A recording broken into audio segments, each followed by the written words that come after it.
गीता का ज्ञान, विश्वरूप दर्शन योग।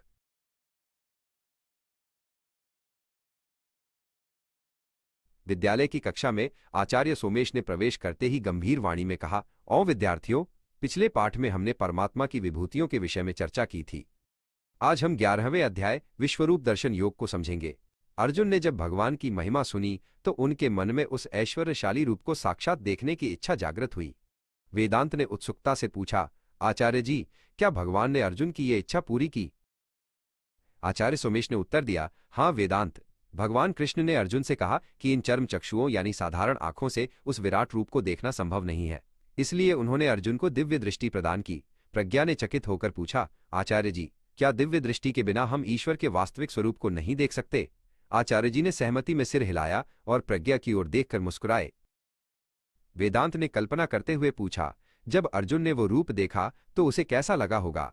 आचार्य जी ने विस्तार से बताया, वेदांत, वह दृश्य अद्भुत था। संजय ने धृतराष्ट्र को बताया कि यदि आकाश में एक साथ 1000 सूर्य उदय हो जाएं, तो भी वे भगवान के उस प्रकाश की बराबरी नहीं कर सकते। उस रूप में अनंत मुख, अनंत नेत्र और अद्भुत आभूषण थे। प्रज्ञा ने पूछा, क्या अर्जुन ने उस रूप में केवल प्रकाश ही देखा? आचार्य सोमेश ने प्रज्ञा को संबोधित करते हुए कहा, नहीं प्रज्ञा, अर्जुन ने देखा कि संपूर्ण ब्रह्मांड के चर अचर जीव, सभी देवता और ऋषि मुनि भगवान के उस एक ही शरीर में स्थित हैं।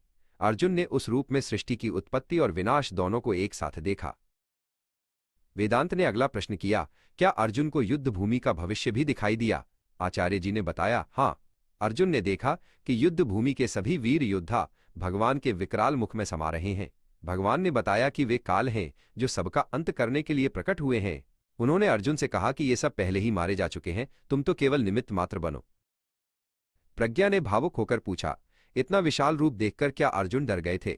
आचार्य जी ने प्रज्ञा की ओर देखा और कहा, हाँ प्रज्ञा, अर्जुन भयभीत होकर कांपने लगे। उन्होंने हाथ जोड़कर वंदना की और क्षमा मांगी। उन्होंने कहा कि हे कृष्ण, मैंने आपको साधारण मित्र मानकर जो भी परिहास किया या नाम से पुकारा, उसके लिए मुझे क्षमा करें। वे भगवान की स्तुति करने लगे। आचार्य सोमेश ने चर्चा का समापन करते हुए कहा, अंत में अर्जुन की प्रार्थना पर भगवान ने पुनः अपना सौम्य और चतुर्भुज रूप दिखाया। भगवान ने समझाया कि न वेदों के अध्ययन से, न तप से और न ही दान से यह रूप देखा जा सकता है। यह केवल अनन्य भक्ति से ही सुलभ है। जो भक्त पूर्णतः ईश्वर को समर्पित है, वही उन्हें देख और जान सकता है। अब इस अध्याय का मुख्य श्लोक ध्यान से सुनो। आचार्य जी ने कहा, न तु मां शक्यसे द्रष्टुमने नैव स्वचक्षुषा दिव्यम ददामि ते चक्षु पश्चिमे योगमेश्वरम 11.8 अर्थ, तुम अपनी इन प्राकृतिक आंखों से मुझे नहीं देख सकते, इसलिए मैं तुम्हें दिव्य चक्षु प्रदान करता हूं जिससे तुम मेरे योग ऐश्वर्य को देख सको। पाठ की समाप्ति पर आचार्य जी ने विद्यार्थियों के अभ्यास के लिए 5 प्रश्न पूछे। 1.